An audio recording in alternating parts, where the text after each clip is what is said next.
Tom just to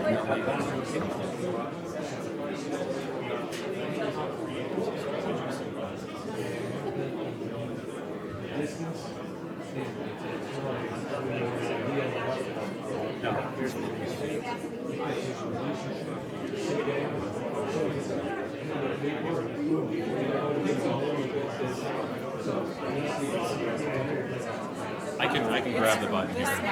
yes. On breaks. Very well. Good to be out here.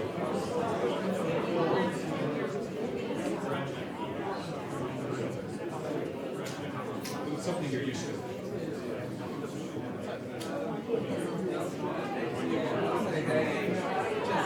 Saw my mom and my stepdad.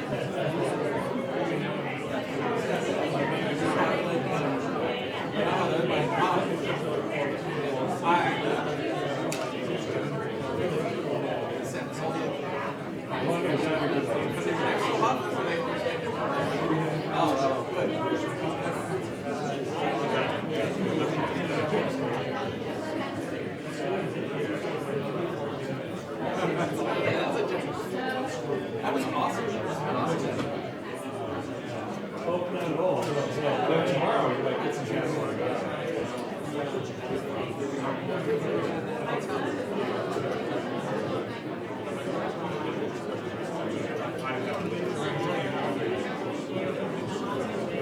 How are you? Oh, really? All right, we could have everybody begin to take your seats. We'll get started in just a moment.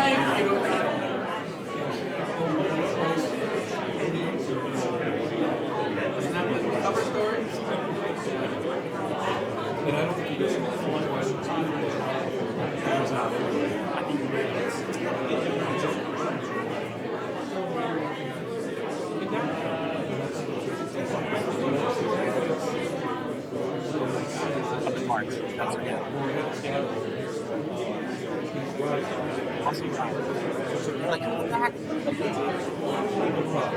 It's great. Well, we'll try to make that. I'd love to make it a yearly tradition. So, and this Blackstone thing,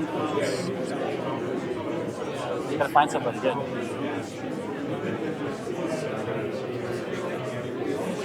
All right, I would like to encourage folks to have a seat. I know there's still some folks streaming in. You have a guy.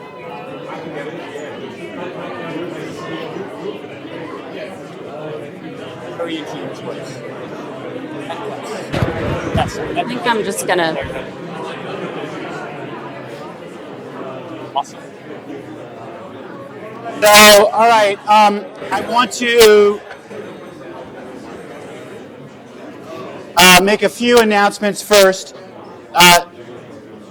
After this call to order, the next calls to order are going to come from two of the students I mentioned earlier, Ariel Brown and John Cook, and I told them it's good practice for them to get up in front of people who are enjoying visiting and bring things to order.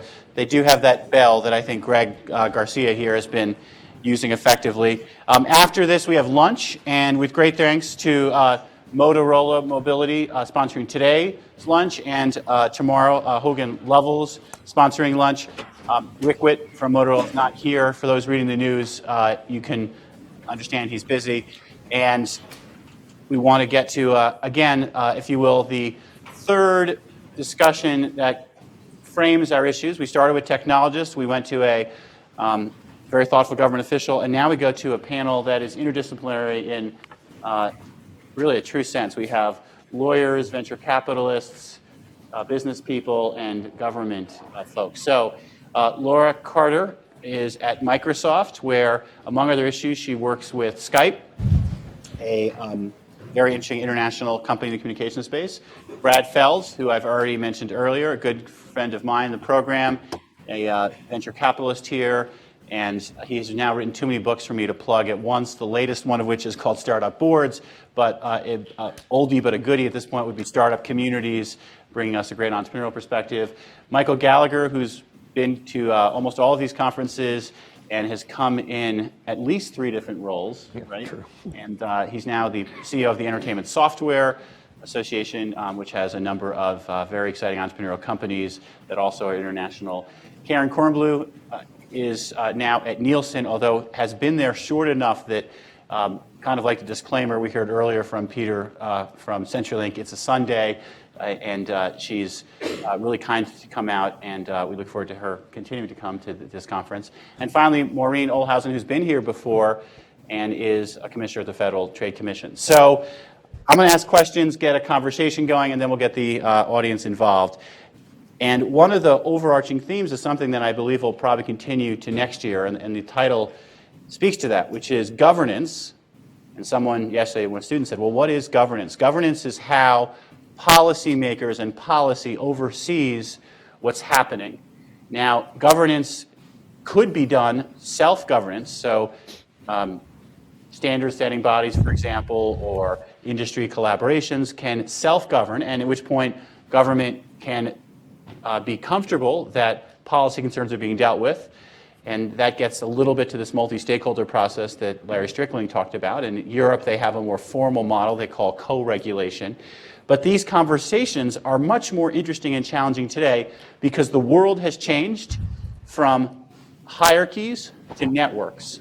So the old world, and I'm going to stick with the old telephone world, literally when you wanted to ensure that you had a signaling system that gave the ability for the intelligence in the network to make caller ID possible, you simply had AT&T with its AT&T Bell Labs develop the technology and through command and control implement it into the system. That was Theodore Avail's motto and mantra, which was one system, one policy, universal service. That was the old world that in some sense was a hierarchical world that was easier, but of course it had all sorts of not so great things that came from it. It moved slower, had less innovation, et cetera.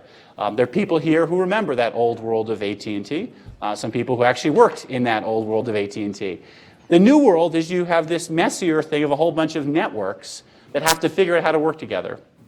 And so I want to start, and this new world, of course, is made possible by the Internet Protocol, which, as Dave Clark reminded us, is not the same thing as the Internet, because there are some, call it, technologies, voice over IP in some cases, that are not really going over the Internet, but they're using the Internet Protocol. There are other cases where they do travel over the Internet. So this is a messier, more complicated world, and my core question, which I'd like each of you to think about, is how are policymakers making the transition? After all, governments tend to be more of a hierarchy-centered perspective from this old world, which was more hierarchical, to the new world. Laura, I've mentioned before you have the unique perspective working with Skype, among other experience. How do you see this transition? So from the perspective of Skype, of course, we think about the things that are flowing over all of those networks, and the fact that those networks are the fact that those things flowing over that, something like Skype doesn't see that there are borders. There are not political jurisdictions that matter to an app.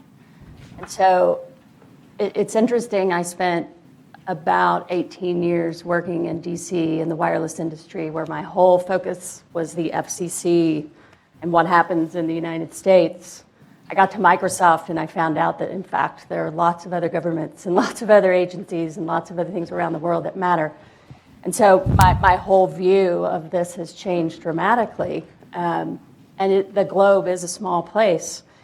And the idea that governments might try to reach and regulate an application just because it happens to be available to users in their country because they happen to have access to the internet is a challenge, and it's a difficult one. As we say internally, I'm not sure a 25-year-old app developer in Slovakia is going to stop and think about what the FCC's rules might say about the application that he's thinking he'd like to develop. He's going to develop it, he's going to put it out there, and then anyone with internet access can get to it. And so these are the kind of challenges that we are looking at every day.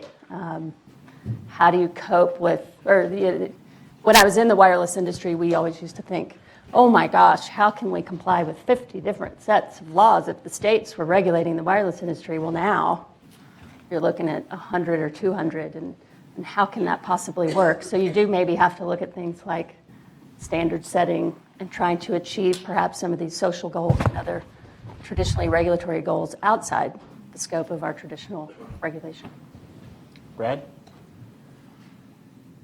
I think most transitional points in any sort of arc, whether it's political or technological or societal or social, when there's a major transition, you tend to have a huge amount of mess around that transition point. And I think we're in the midst of that mess. And I think the mess is driven by, I think Laura said it really well, it's an overlay that's a historical overlay that does not apply to the dynamics of what's going on. And yet there's a whole bunch of reasons why institutions, peoples, countries, governments, et cetera, want to preserve those historical overlays in a context where they're relevant. And these are not things that change quickly because the incumbent dynamics, the historical dynamic, slows down the shift. But what's happened in this particular intersection between physical and digital is that the incumbents actually have significantly less power or impact than they think they do. And the amount of time that it takes for them to decide what to do about something is completely independent from the pace at which the innovation vector is moving. So you have these very difficult parallel universes that collide. We're in the midst of the collision. The collision's not new. That happened 3 months ago. The collision's been going on for a while. The comment, for example, I think David made it on the first panel that a decade ago or 15 years ago, nobody would have thought that you could watch TV over the internet. It's actually false. There was a whole bunch of venture capitalists who wasted a whole bunch of money, including me, on exactly that premise, and we were just too early in terms of the technological arc and the dynamics of some of that infrastructure. So I think we're in the midst of it. I think it's going to be a huge, huge societal pain for a while.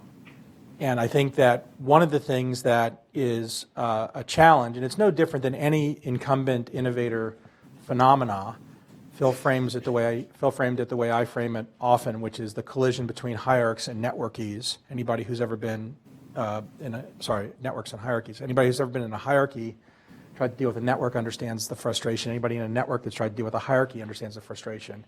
And my fundamental solution for it, from my frame of reference, is if you're in a hierarchy, figure out how to get people in your hierarchy to attach to the network. And if you're in the network, accept that the hierarchies have a way of operating and executing, and don't try to conform to it, but understand how to interact with it. And, I don't know, 5 years from now, 10 years from now, 20 years from now, we'll be through this particular mess. There'll be a new mess.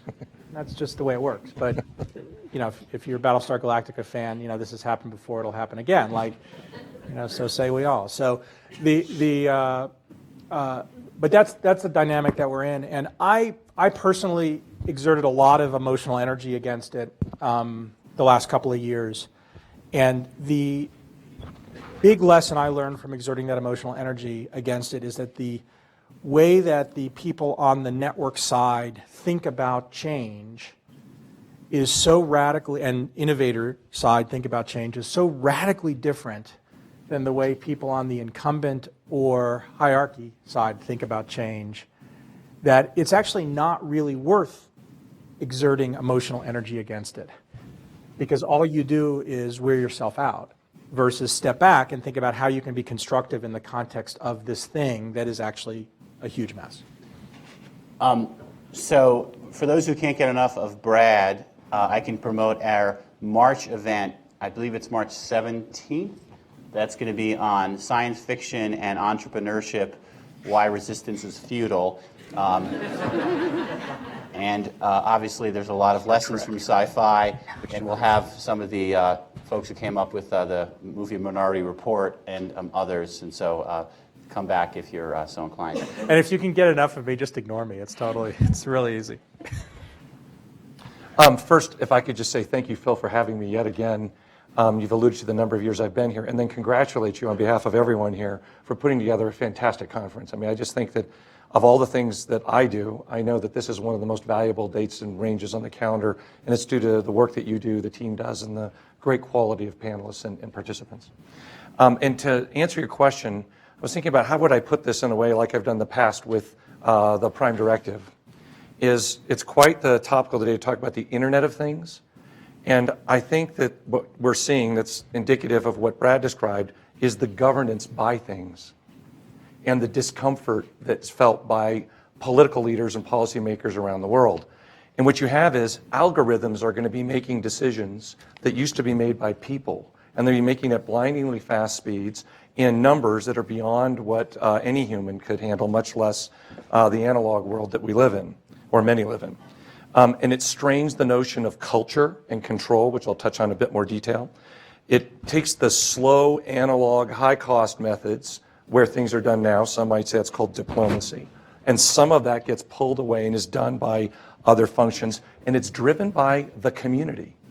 The community is the one that sets the standards. The community is who really makes the rules. And if there's behavior outside of what's acceptable in the community, in many cases, not exclusively, there's still a role for law enforcement and government and a variety of other aspects, but for the most part, the community takes care of policing itself. And you see it very acutely in the industry that I'm in video games.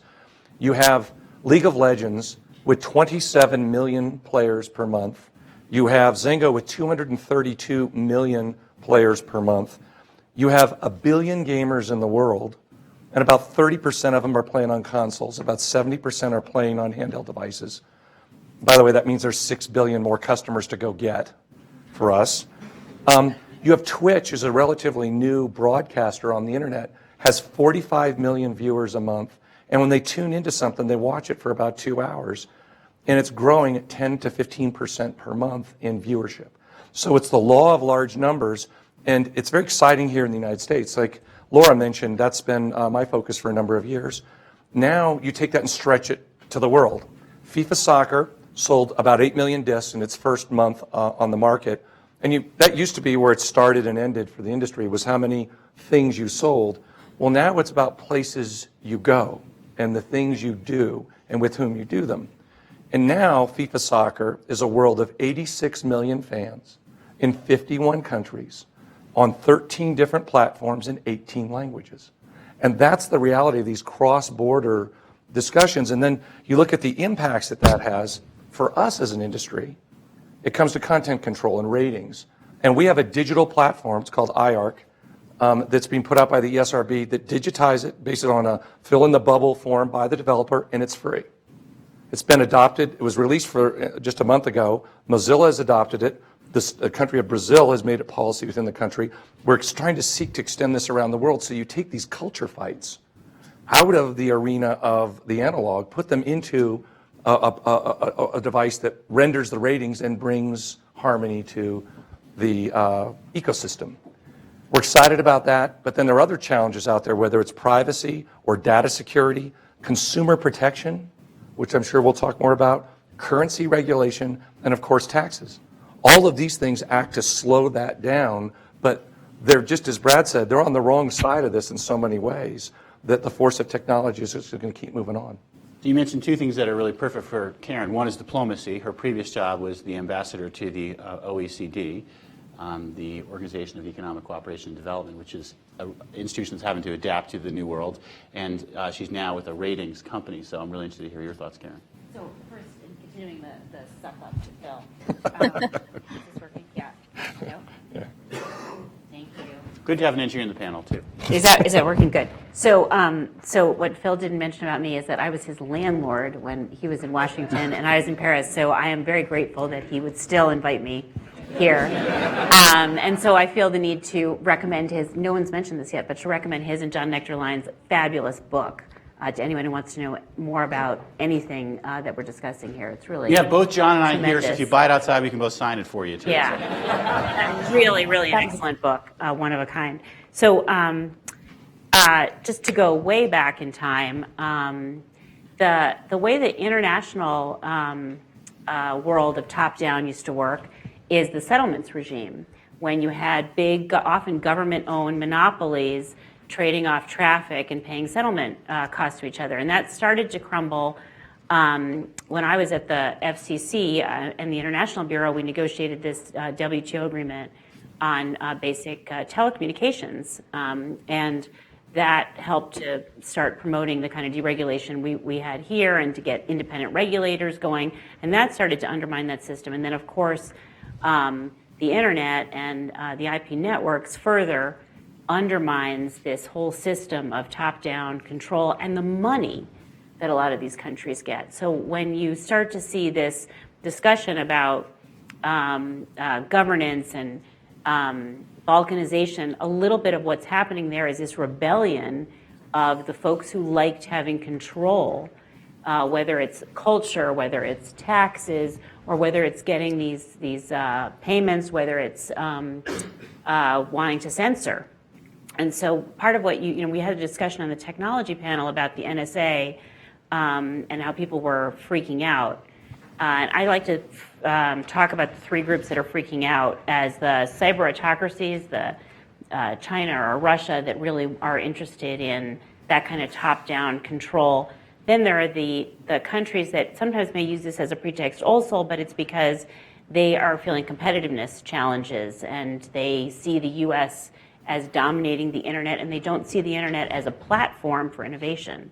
And so, some of the countries that where our companies may have a huge market share, and people use it every day, yet there's this discomfort with American companies coming in. And so part of the reaction to the NSA has been this complicated feeling about what the internet is and what it's doing to their societies. And then there are the fence sitters, the countries that haven't maybe gotten online. They don't know whether to embrace an open internet or not. And so a lot of what we need to do, I think, is get those people on board. And I think, when you talk about what should a policymaker do in light of this new networked world, I think Larry Strickling is an example of exactly you want a policymaker to be, is somebody who is leading, but with humility. So just as, the U.S. created after World War II, we created the IMF and the UN and the G7. As time changes, we've reformed those institutions to make them more inclusive, to make them more democratic. But we haven't ceded our role as a country that cares about the rules, that cares about openness. But we've tried to lead in a reform process without giving up that responsibility. And I think we see Larry doing that time and time again. So, Karen, you've teed up what I promised Michael Gallagher would happen, which is an audible. But before I go into the audible, I really want to hear Maureen's thoughts. Great. Thanks, Phil. I'm delighted to be here. And I should note I am only speaking for myself and not for the Commission.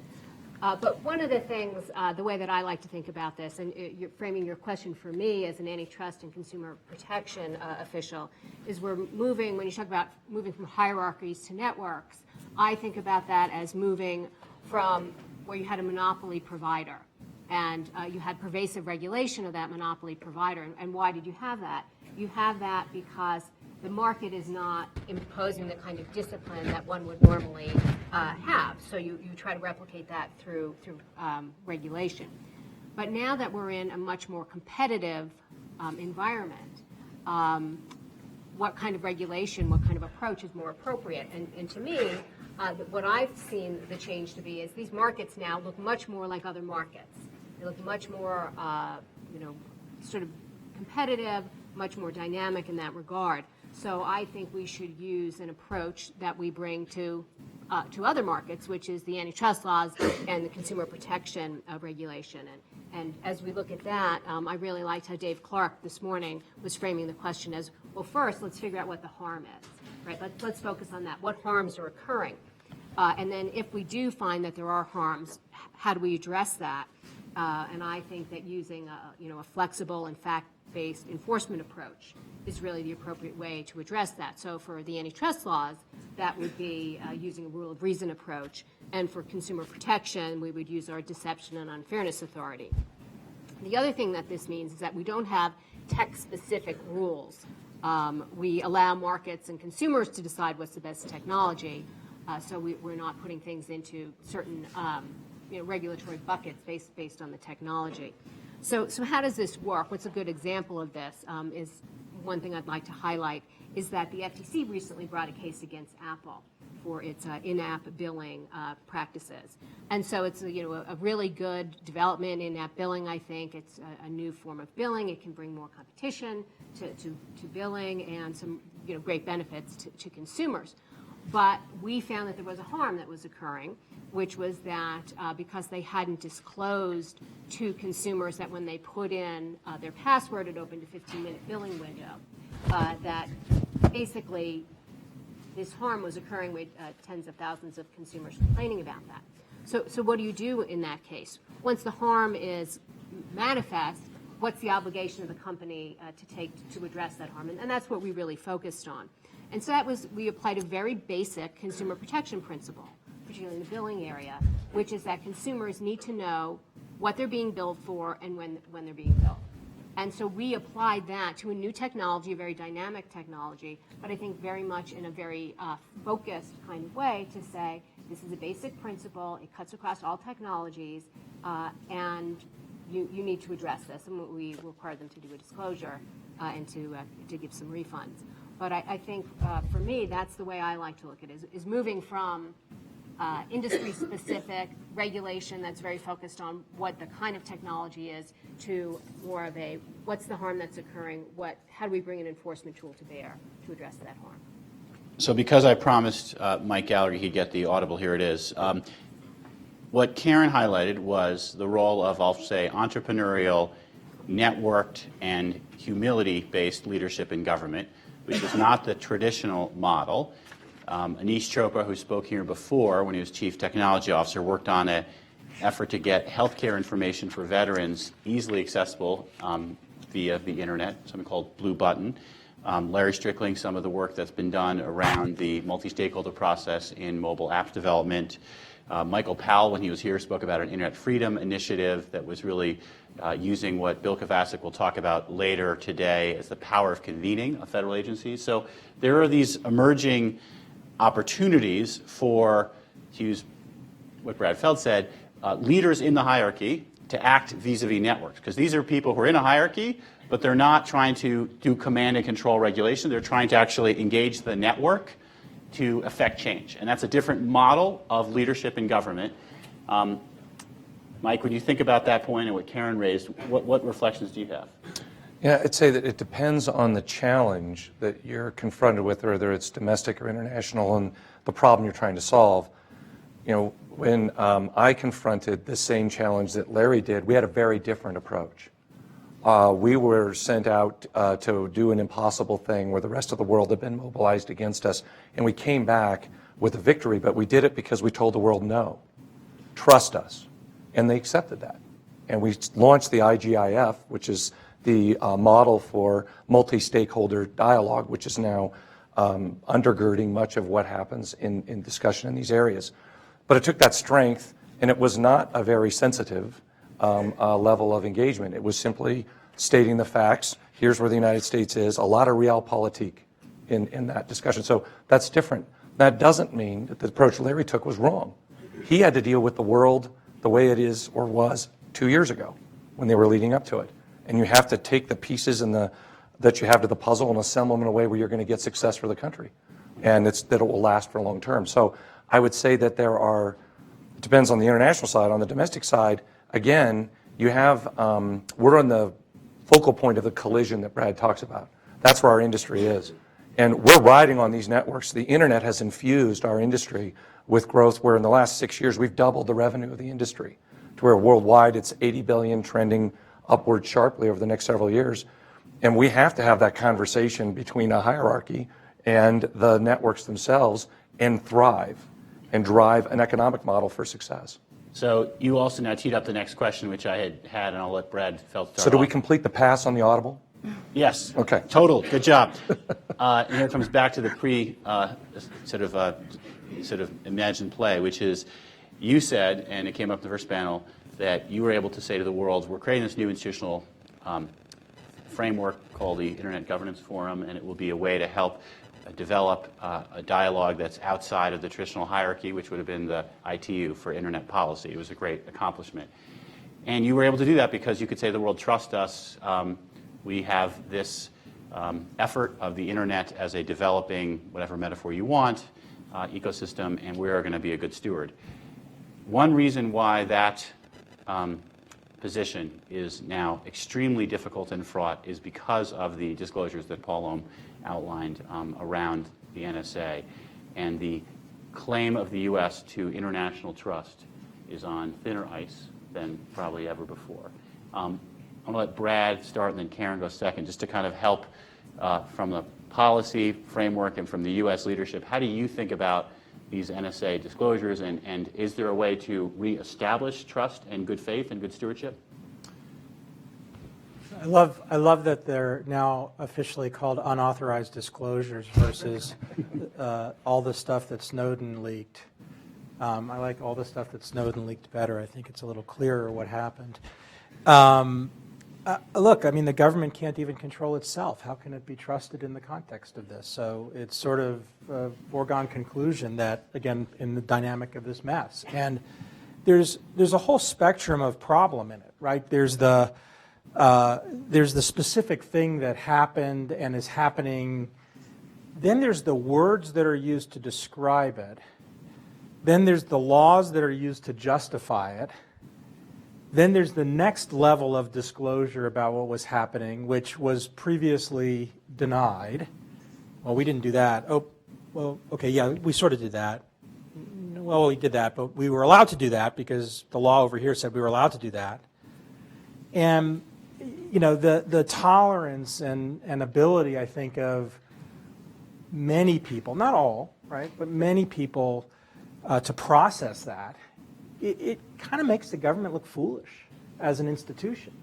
Because, you know, on one side of it, you could say, yeah, we did that. We did that because that was, there was a bad actor. We did that because that was the law. We did that because that was our policy. And now we're reevaluating what those, like you could take a very clear view of it and be very direct about it. But that's not what's unfolded here. And, you know, I don't know how many millions of dollars were spent or have been spent so far on you know, crisis process within the government and PR to, you know, turn Snowden into a bad guy even more so, to, you know, create obfuscation around it. Independent of the politics around it, if you abstract back from it, you can only look at it and say, this is the mess. Now, there's a second order problem, which is how did the NSA do these things? And if you actually look at many of the things that they did, they fall into a couple of categories. One category is they paid money to private companies to help them do this. You know, okay. And so the, you know, indignation of the capitalists that the government could possibly be doing this is kind of absurd too, because the private companies are the ones that are providing the resource and the technology and making money from the government to do this. Then you have, you know, at the other end of the spectrum, and there was, I think David alluded to it, sort of weakening of privacy. The specific thing that was most visible, that caused outrage, is this notion that RSA did a contract with the government. Government paid RSA $10 million to deliberately weaken a particular security protocol that then became the default protocol. Actually, not deliberately weakened, but make that the default protocol. That was a deliberately weakened one. You know, so you have this whole spectrum, and again, you abstract back from it, and what's happening is happening every single day. Like, it's going to take us 3 or 4 or 5 years to figure out what the laws mean, and all of a sudden we have, just as an investor, companies that have, I'll give one specific example. I won't name the company, but they use AWS, and all of their stuff is in AWS, and they have a very large European customer base. And in the last 12 months, they lost 25% of the European customer base because the European customer base was not comfortable using this company for what they did using AWS. What this company has done is they've migrated a portion of what they've done off AWS. They're the best provider of this particular thing, so they're getting those customers back. That hurts Amazon. What does Amazon have to do with any of this? So, you could be indignant, or you can just sort of look at these cycles playing themselves out. So I think I think we have this illusion, or as a society, or even in the US, we have this illusion that we can control what these things are. We can control the message. We can fix the problem with laws. We can change the behavior. I mean, our leadership thinks, well, we'll just change the behavior of the people within the NSA. We'll say, here are the new rules and regulations. And somebody will figure out some other way to get around it, or you'll have somebody that does something that's on the margin, or somebody will come up with something new that nobody's thought of before that there's no rule or regulation for, and off it continues to go. So I think we should just prepare ourselves intellectually and emotionally for a lot of that. And frankly, the less transparent, the less authentic, and the less honest our government is, I think the more it hurts our standing, us being the US, it hurts our standing in the eyes of the world, which is now part of this interconnected thing. It's not the geographic boundaries that we all fought hard for with our, the sons and daughters with their blood. That's not the geopolitical boundaries that are going on in our world that are digital. So that's one of the transition points, and your last point, Brad, is really important to underscore from the governance standpoint, is the NSA, traditional hierarchical view, thought that what they were doing would always remain secret. Yeah. And that was the premise that underlied their actions. In a hierarchical world, that premise got to often be indulged and actually was reality. There are no secrets and there is no privacy. Just get used to that idea. On There's No Privacy, we'll have Paul Ohm's retort later about that topic. But on There's No Secrets, Karen, from diplomacy, this was a 1-2 punch. For people who have not forgotten about it, WikiLeaks was kind of the first version of this story. This was the next one. Can you give a little insight into the international implications and how that's all playing out? Yeah, well, it's really interesting. I mean, I had a dinner with a interior minister of another country. I had a dinner with the interior minister, a justice minister of a foreign country, right, like 2 days after the Snowden leaks. And I asked him what he thought, and he just, well, we all do it. It's no big deal. And then I followed in the newspaper of his country what happened when he went back home, and the kind of popular upset there was, and some of the companies in his country, wanted to take advantage of this. And then the guy was out there speaking about how terrible America was and how awful this was. The exact same person. It was really, really interesting to see. And shocking to you, probably, right? Probably shocking. But I do think this is part of what the embattled security folks feel is, hey, everybody does it, no fair, and we can't unilaterally disarm. And I think this conversation has to broaden from the technologists, with all due respect, and also even the civil liberties. I mean, I think the civil liberties issues are hugely important, domestic civil liberties issues. But there's a whole other set of issues which have to do with economic policy and our competitiveness that Phil has been raising, and that have to do with foreign policy. And so I think there are a bunch of reforms that the review group laid out that I think we should take another look at, because they have to do with removing, whether it's reassuring foreigners or removing the pretext, however you want to think about it. We're in that world where we have to help our companies and be competitive overseas by saying that we're not doing economic espionage, and here's how we can convince you we're not doing economic espionage, and here's an MLAT process, a process for allowing you to get access to law enforcement data on your citizens. So the Brazilians will be curious that we have data on Brazilian citizens and won't give it to their law enforcement. So there are a bunch of things like this that we can do, but I think more broadly, we have to take the foreign policy imperative of being advocates for an open internet, which we are doing, and I think we have to take the economic policy imperative of being advocates for our industry. So I think there's a lot that's sort of on our shoulders that goes beyond well, everybody else does it too. So this mess is playing out. Maureen, you get to deal with this in a unique way, obviously in an independent agency that had no connection, insight, or whatever. You represent the U.S. on issues like the European Privacy Directive and the Safe Harbor, and have to encounter this issue. Can you give us a little insight to how that discourse goes and affects the FTC? Sure.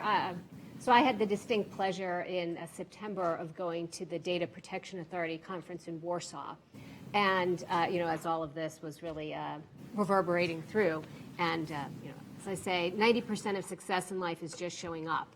And having the U.S. officials, I was there, Julie Brill was there, David Medine was there, being on the scene to talk to people and to engage. Because I think the worst thing that we could do, given these revelations and the concerns that have been raised globally, is to withdraw, right? We have to continue our engagement and say both, can we improve this process? Yes. Larry talked about this today, making some improvements for the U.S.-EU safe harbor. But should we fight hard to preserve it? Absolutely. We should. And we also have to be in there making the best case to say, here are the concerns, here's the best way to address it. But also be careful about, it's also a good opportunity for people to bring in other issues, economic issues, things like that, where it's kind of a good opportunity to kind of make some hay on some other things. So one of the things the FTC has done is for the EU U.S. safe harbor framework for companies that have self-certified that they're adequate. Right. This was always part of this program that there could be enforcement on that. And the FTC had brought some cases, and we always told the EU, if you think that companies aren't adhering to this, let us know. And we never got a lot of referrals from them, but we recently brought about a dozen cases in this area to show we are vigilant, we are working on this. So I think continued engagement is, as painful as it may be at times, is very worthwhile. And really the only option, I think. So, Laura, Microsoft had the unique situation during all this of having to, I believe, bring a lawsuit to be able to acknowledge publicly what it knew privately, because there are restrictions on private companies actually, explaining what's happening. And I suspect there have been a lot of conversations with Microsoft as it's learned some things it might have known was happening but couldn't say, other things it didn't even know was happening. From the company standpoint, how has this all played out? And I know that. Just to underscore what Brad said, when I was in the government, Brad Smith, the general counsel of Microsoft, said, we're really concerned about this data sovereignty movement because to put data centers that are specific to every single country in the world would be a nightmare for us. I take it that nightmare is now feeling more plausible than it was even a couple years ago. Still a concern, for sure. And as one of those one of the companies that is on the front line of the sort of economic impacts of all of this.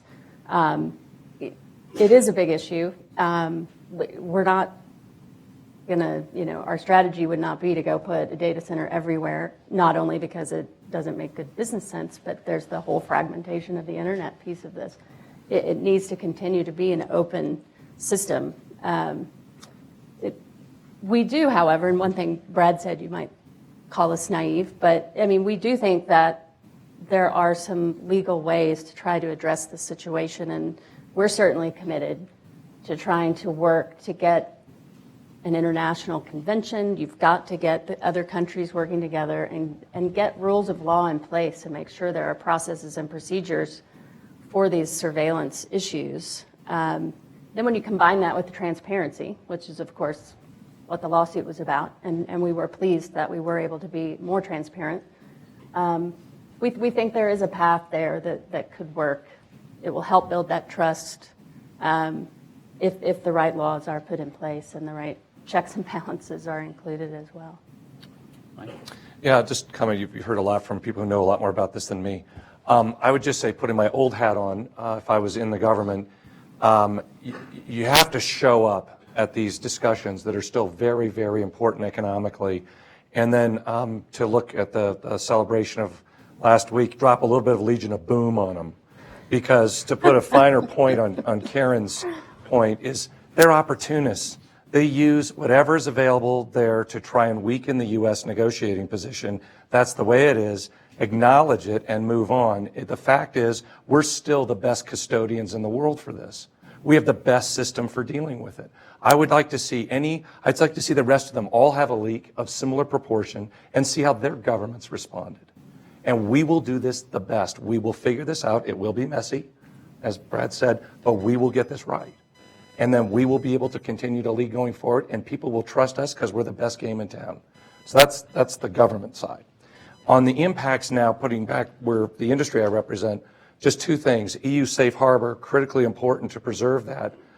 because if those communications lines, if that flow of economic opportunity starts to close, that's very damaging. And the second thing is this notion of taking data and storing it in different countries and say, well, the data about our consumers stays right here and here and here. Also very, very damaging concept that's going to be difficult to handle in the years ahead. And I think Rob Atkinson has some great thoughts on that we can talk about later if you'd like. So the idea that there will be trust, I would say, is more contestable than what you suggested. If you don't suggest it, it'll never happen. There you go. Listen, You got to get in there and make it happen. the challenge I think we have, and this segues to the next question, is in this world where more and more data is being captured and stored by more and more people, the level of nervousness and distrust, I would say, is also very high. And I want to start with Maureen on this. The Internet of Things, this gets put around in other words, catchwords. What it means is there are more opportunities for more of your information to be captured, stored, analyzed, and used in different ways. So the Internet of Things includes things like Fitbit, or Larry mentioned facial recognition technologies. And those points of data storage can get connected to each other and used in all sorts of ways that people may or may not know about, just like the in-store app purchases. And to add one even more difficult challenge here is when you start thinking about kids who sometimes are using these devices. So, my kids, I don't know if they did any of the App Store in purchases. I think we're trying to prevent that sort of thing. But, someone's kids would say, wow, I just got a bill for $500, for A lot of Smurf berries, yes. Right, a lot of Smurf berries, so, and that's something where kids are growing up in this world, and they may not even know they never had the privacy, is one of the things, again, Brad's want to know privacy. So as we're moving into a new world where the internet and data collection, storage, analysis all around us, how do we think about it? How do consumers think about it? And what's the role of government, among other things, to educate people about it? Can you start off? So, the Internet of Things, I think, is a very fascinating topic. The FTC did a workshop on it this fall, and I've spoken on it a couple times because it's one of those developments that can have enormous potential benefits for consumers. I particularly like to focus on remote health monitoring and telemedicine and some of those things that I think can bring enormous benefits to some of the most intractable problems that we have as a society. But on the other hand, it does have risks. And one of the things we talked about at the FTC is we brought this case call against TrendNet, which was a company that had an internet-enabled camera, and they offered it for home surveillance and child, monitoring.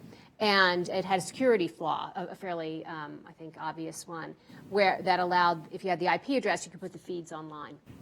And hackers found this, and they put feeds of about 700 cameras online, and showing people in their homes and children playing in their house, which brings to mind the kinds of surveillance, the kinds of fears that people really have about where we're going in the world, right? Unauthorized surveillance in the home. That could really be a big problem for the comfort and the uptake of these technologies that could offer great benefits. So the FTC brought a case against them. We've also brought cases against companies that take data off of your handset, sensitive data, personally identifiable information off your handset without the consumer's consent. So we do have tools in place, but I think it's going to take enforcement tools in place to address some of these harms. But I think it's going to take a lot of careful thought from industry as well to make sure that the technology doesn't get a bad name in its infancy. And I think the FTC can help play a role with giving some guidance and some best practices and some ideas. But I'm cautious about trying to take a balanced approach to it because it's very easy to foresee the bad things that could happen. It's less easy to foresee the good things, and some of those good things could be really game-changing in some of these areas. So with that in mind, we've tried to have a dialogue. I talked about this at the Consumer Electronics Show, and other FTC people as well are talking about this. And disclosures and providing information to consumers is going to be a particular challenge with the Internet of Things because some of these devices don't really have an interface, or there might be an interface that is not clearly connected with the product itself. So I think we need to do some hard thinking, again, focusing on some of the harms, kind of a harms-based approach to think about, do we need to tweak some of our approaches to capture, basically protect consumers' expectations for privacy while allowing the good things to take place. Brad? I want to make two comments on this. One is I want to make sure everybody here understands not just what Internet of Things is, but the arc of the Internet of Things over the next decade. So how many people have one of these in their pocket? How many people don't have one of these in their pocket? It doesn't have to be an iPhone. It could be a Windows Android or phone. something. Nobody. Or a Windows, Windows phone. Yeah, who's got a BlackBerry? Who's got the BlackBerry? Who's holding the BlackBerry? I have one. Who doesn't have one of these in their pocket? One person. Okay, so you're the only person who has any chance of privacy in this room. So this is an incredibly powerful computer, and it used to be that if you wanted to IP enable something, you had to have an incredibly powerful computer associated with it. Today you don't, because this thing talks a handful of protocols. One of them is Bluetooth, and that Bluetooth protocol, the chip that's required in a thing to talk that protocol costs a couple of bucks and is very low power in terms of the impact on battery and very small form factor. So all of a sudden, virtually every device that we can imagine can now become IP enabled. Whether you wear it, whether it's a physical device, whether it's a desk, let's go down the list. You don't need a computer anymore to do that. So that's where we are today. I believe within a decade, every single person in this room will be IP enabled. Right? Just implant the chip. You don't even have to have a chip. If you think about the trajectory of biological computing and some of the things that are happening, the notion that in the next 10 years, and it may not be using today's technology, but in the next 10 years, all of us will be able to be physically connected to this digital universe will be real. There's lots of instantiations of that in very early forms that we're playing around with, Google Glass, things like this. But the idea that everything is connected and transmitting and consuming data continually is the path. Okay, so just start with that in terms of the definition of what Internet of Things is, because I think it's very convenient to sort of try to define a new buzzword, right? Big data, Internet of Things. But the buzzword itself is not actually that useful unless you think about what the arc of this thing is. And I'll use big data as the example, and then I'll do my second thing. Big data today, in 10 years, we will refer to what we call big data today as microscopic data. So just, again, arc of 10 years. It's not arc of 100 years. It's could be arc of 5 years. But the things that we're wrestling with today are insignificant in terms of the amount of data we're dealing with compared to where we're going to be in a decade. And that's an important frame of reference, because when you try to lock it down around the notion of we've got to solve the big data problem today, all right, that's not really the problem that you're trying to solve. Second is I always like to do a book recommendation of these things just because I read a lot. My book recommendation for this conversation is a book called The Circle. Anybody in this room read The Circle? Yep. Okay. It's by Dave Eggers. He's one of my favorite writers. He's the guy that created McSweeney's. The book, for anybody in the room that's a technologist, the book will be incredibly uncomfortable to read because you will want to not read it. You will want to stop. You will want to put it down, and you will want to just sort of scream out in pain about what's playing out. If you're not a technologist, you will relate to the book. You'll have the same discomfort, but you'll relate to it through the lens of being a user. And it's really, really well done in that regard. It's fiction, it's fast, it's easy to read. You can read it on the flight home from DIA to pretty much anywhere except for probably Grand Junction. And I strongly encourage it. For those of you that have a Kindle, you can do this thing called download it, and you can have it immediately. You don't actually have to go to a store or wait a couple of days to get it. Or a Microsoft Windows device, yeah. Or The service. So, Brad, for a movie recommendation on this theme, anything to beat the Beats Minority Report? on Internet of Things. I'll think about it, come back to movie. All right, so for people, I don't want to give away, but the idea that Well, and I'll tell you, on TV, you'll know this. How many people here have watched The Wire? Okay, almost 2/3. I watched The Wire. I'm in season 4 now.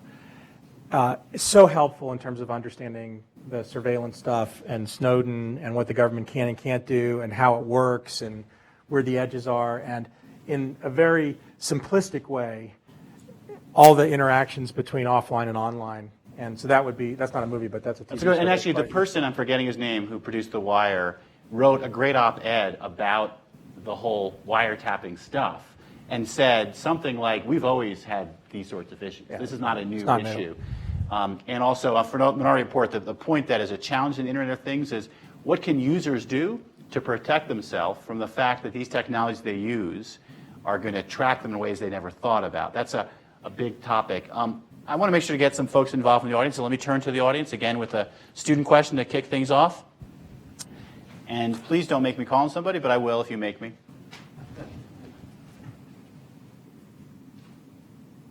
Okay, I will. Ethan, in the back. You're up.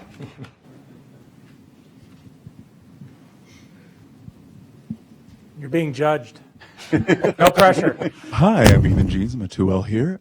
My question for the panel would be, a seeming recurring theme is sort of balancing regulatory structures against this geometric evolution of technology, and I'm interested in how you think various sort of multi-stakeholder inputs can constructively be used and what an implementation of that would look like just going down the next 10 years of completely unforeseeable technologies.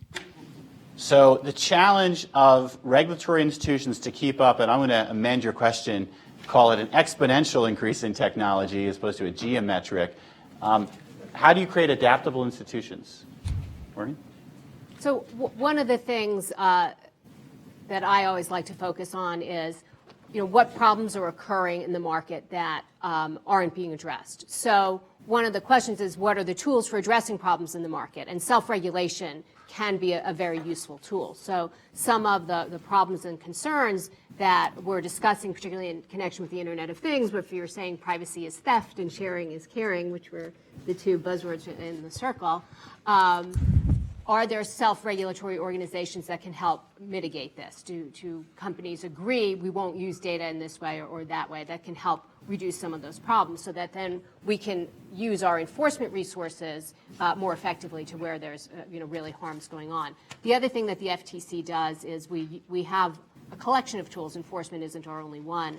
We have research functions. We have a lot of workshops. I think Bill Klosik will be talking about the FTC as a convener tomorrow, and that's one of our, I think, most beneficial roles is to get industry to come in, to educate ourselves, to have a dialogue, and from that maybe develop some best practices documents as a way to create guidance, reduce harms without necessarily having new law or new enforcement. Can we take that too, Mike? Sure. What I would say is that you have some examples. Somebody could write a law review article about this, of the ones that work, and in my view, the ones that don't, or the ones that you don't want to saddle a dynamic industry with. If you look at it, BitTag, I think, which is fantastic, and again, a product of Silicon Flatirons and Dale, and your leadership on that is a great example of something that can work on very controversial issues, works outside of a government structure, but provides recommendations into it, gets people around a table where normally they may not be as engaged. And it's done on a technical level as opposed with the lawyers involved. So I think that that's one very positive example. I think if you look at the WRC when it comes to spectrum issues, which is a subpart of the World Radio Conference, it works. It works very well. Every nation tends to come into that. It's a tough negotiation. Larry's had to lead, what, 2 of those, Larry, in your time? 1? You watched. As I think Karen said, humble. So he's doing more than watching. It does work. Even though you have different interests in countries, they all recognize that standards are necessary in order to land airplanes and communicate over all the devices that we enjoy. That one works. You look at the other one, ITU, I do not believe does. You look at the way that works, it's tortured at best. It's very difficult for the U.S. to manage its relationship with that relative to the rest of the world. And my view on this is ICANN is something that we should never create again.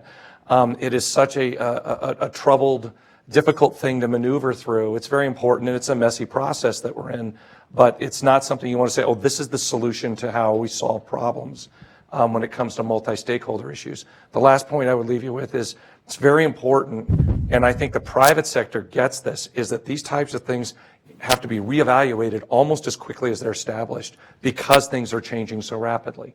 It's not helpful to set a rule where things just don't move. And I'll give you one anecdote. When we would do bilats with the EU, We sit down and negotiate about a variety of issues, and off to the side on the margins. And, our philosophy at that time was, look, we don't know what's coming next. You have to keep the government's hands out of this. There's going to be tremendous innovation, great job creation, and we just stand back. We like to let that happen, the prime directive. So that's the approach. They would take you aside and say, all that stuff about that, you don't know what's coming next, you don't believe that, do you? Right? And that's the attitude, that's the mindset. And at that time, it was Microsoft and Qualcomm, and then they set up these competing architectures that just don't compete. Because after that, I wrote just a quick list, but it was, you have everything from Facebook, Instagram, Vine, Twitter, and everything else that continues to happen here in this ecosystem. Because we embrace change. We don't seek to regulate it before it's born. I will say, at this point I'm with you 100%. The culture here, whether or not it inculcates trust to the extent that it would, obviously be a better world, I do think it does inculcate change, adaptability, and innovation. And other parts of the world have a much greater nervousness about that. So I do think that serves us well. And they should trust us. There you go. From your lips to God's ears, right? The other thing I pick up on Mike's point for all the students, if you're thinking about what's your journal paper or seminar paper going to be, this is a great topic, and Talk to Mike is a great resource. I would talk to others with other views too, not just me. I'll talk to any of the presenters here. It's a really, really important topic. All right, other questions?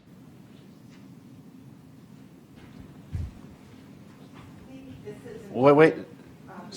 Sorry, Debbie. No, wait for your mic, Debbie. Thank you for the reminder. My name's Debbie Goldman. Maybe this is not a fair question to ask our FTC commissioner, but hey, I'll do it anyway. That's always the You talked about in this competitive telecommunications environment that antitrust and consumer protection and fact-based looking at what are the harms are a good model for government role in regulation. Do you think that's sufficient when looking at some of our statutory obligations and values regarding universal service, public safety, and the obligation, in that sense, for regulation of telecommunication networks?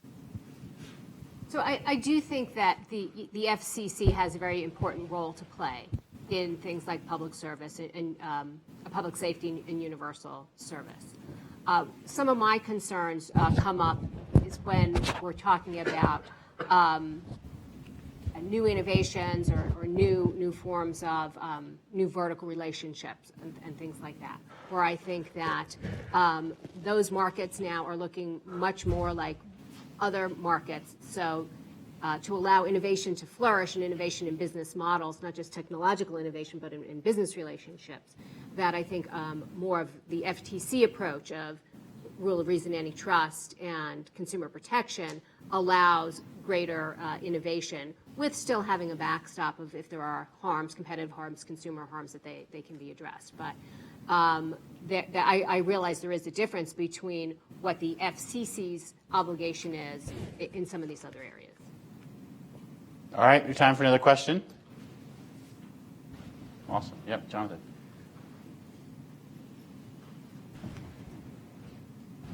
It's actually less of a question, more of a point that you brought up, Brad, which is I actually believe that the world of the next phase of the Internet of Things, which we call in our neck of the woods the Internet of You, implantable wireless sensors, are actually much more developed and advanced.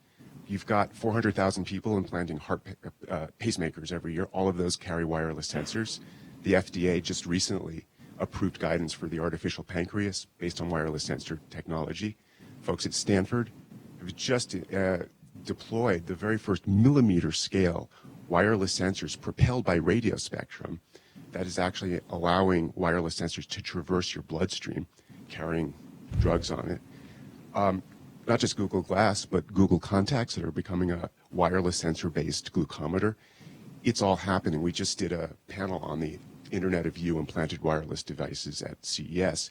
And I think to your point, Maureen, that the Internet of Things as a conversation will necessarily be propelled in the next, I don't think months, but at least a couple of years to a much more focused discussion and elaborate dialogue about how we're going to transit our regulatory frameworks for internet devices that we wear to actually internet devices that we ingest, that we implant. What Richard Feynman talked about in his famous lecture about one day we're going to swallow our surgeons, we already are.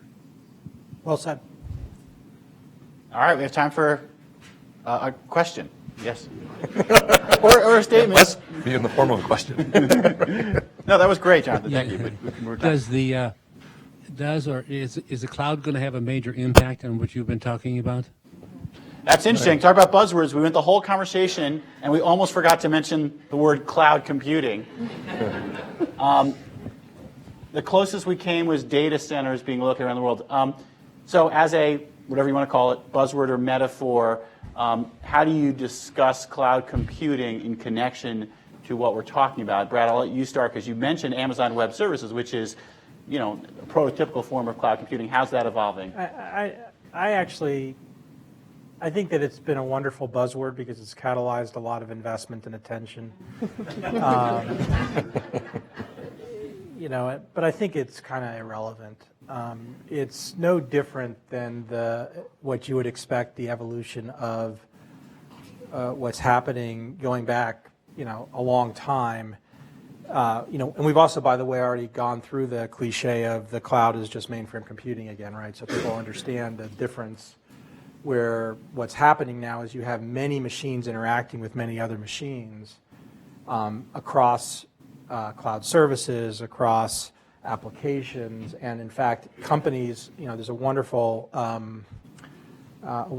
essay that somebody at Spotify wrote about how they run their engineering organization, and they talk about how they decompose the Spotify product into a whole bunch of individual services. And if you look at any modern contemporary software product, it's no longer a monolithic software product, but it's a whole bunch of different services that talk to each other.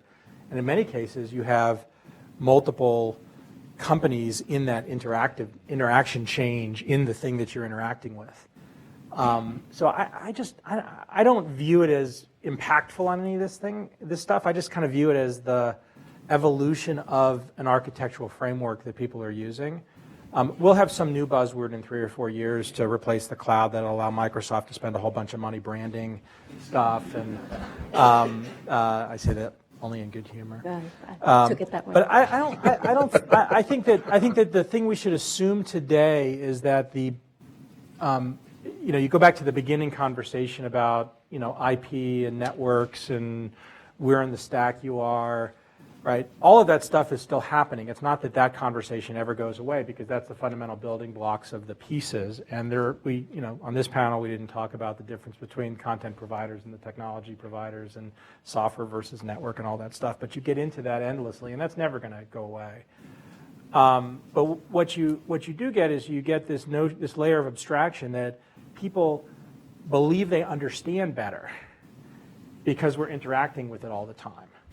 So, the word app is a common word that everybody uses. My mother uses it. And the notion of an app is not a new thing. But the instantiation of it and the way it sits on the handset and the way we think about it and what it does is a construct that gets used more broadly. I think that's actually helpful because it gives a frame of reference for users to be able to interact more clearly with the technology. But fundamentally, how does it affect all this stuff? I don't think it has much. So Brad's now answered the question. Let me ask our other panelists a version of the same question. Not cloud computing per se, but how do you describe, what is the effective way to describe what's happening in this changing world, this mess we're muddling through?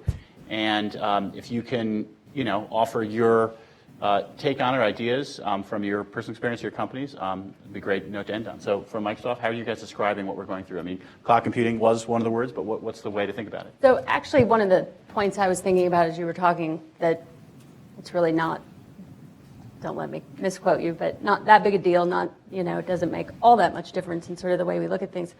I actually think for the law students, one of the just really basic legal things to think about is, in fact, from a legal perspective, something you provide to a consumer as a product is actually treated very differently than when you take that product, put it in the cloud, and now you're delivering it as a service. Not according to the Boulder Tax Authority. Okay. So different? Yeah.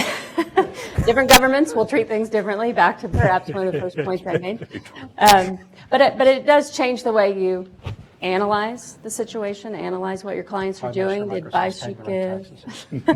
So I'll leave the law students with that. I want to say that you're right. That, and this is something that I've struggled a lot with, and my comment is a very serious one. Is that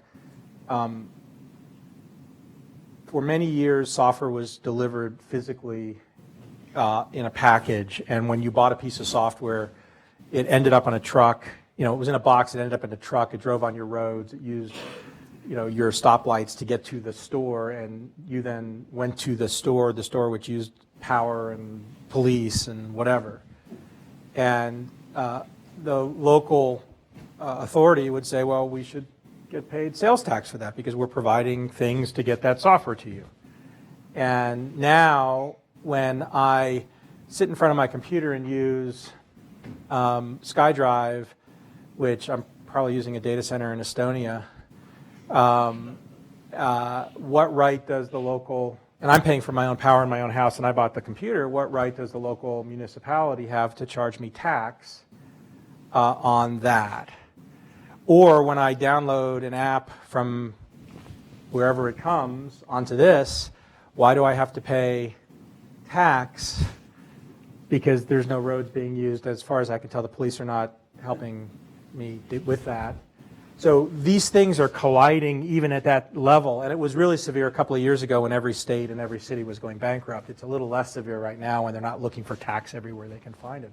But I think that's going to get harder and harder, not easier and easier. You mentioned this point earlier, Mike. You want to comment on it? Yeah, I'll give you two thoughts here just in closing about the notion of the cloud. One, going back to my first comment, is it fuels the application of Metcalfe's law to policy decisions, which is the notion of governance by things.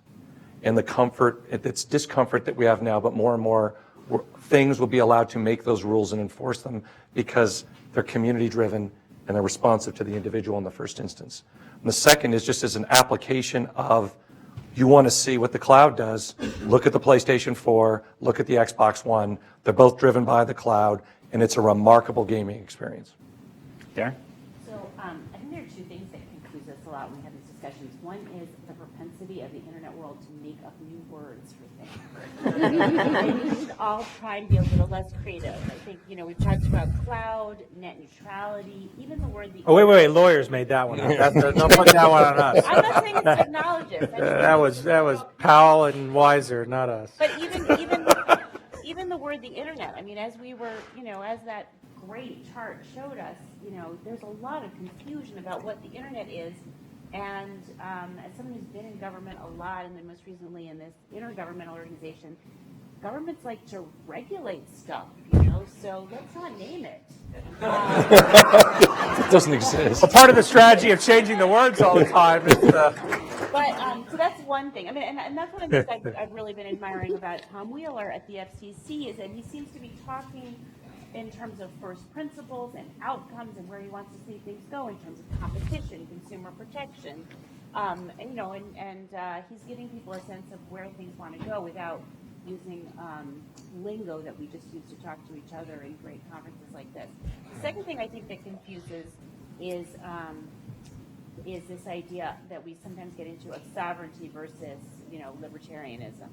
And I can't believe I've gotten this whole panel without talking about the OECD Internet Policymaking Principles that Phil helped hatch, and Danny Weitzner was negotiated, and Larry Strickling was really involved with a lot of people here.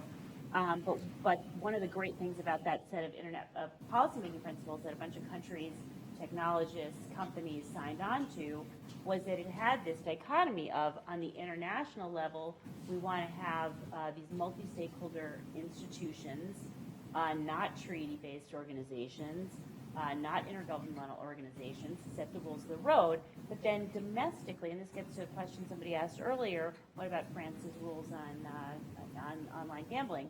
Domestically, you can have rules that respect your domestic values, and there's a role for government there. It's complicated.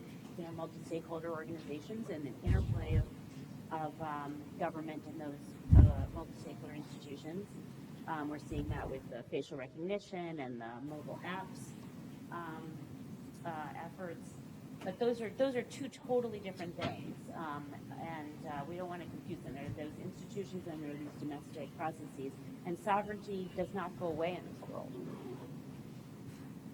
One of the benefits of the FTC not being an industry-specific regulator is that we tend not to look at things in certain technology buckets, right? And I think it's important to continue to avoid having technology-specific rules because technology is changing so quickly.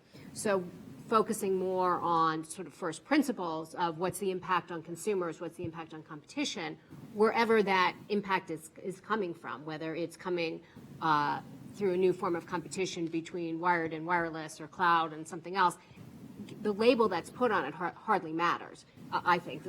I mean, we need to understand the technology to understand the market, but what we need to focus on is actually what's the impact on consumers and consumer welfare. Thanks to all of our panelists for getting us started. A really great discussion.